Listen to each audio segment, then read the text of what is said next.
Alright guys, hope everybody's doing well, everybody's keeping safe and all that kind of stuff.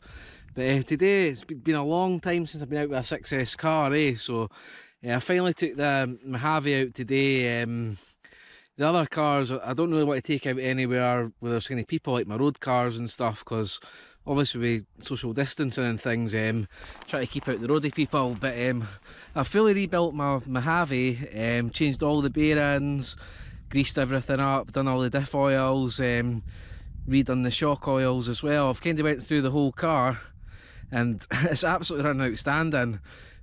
I don't know if it's because it's not been running as good for a wee while, but it feels even better now than it did out the box when I first got it.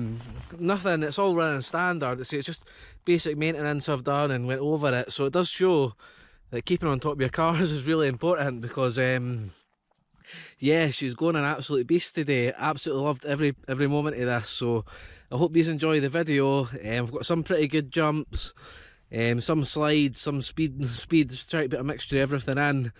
But that's just a pure adrenaline buzz there, so enjoy the video guys, and if you haven't subscribed already, please do. Catch you in the next one. Bye.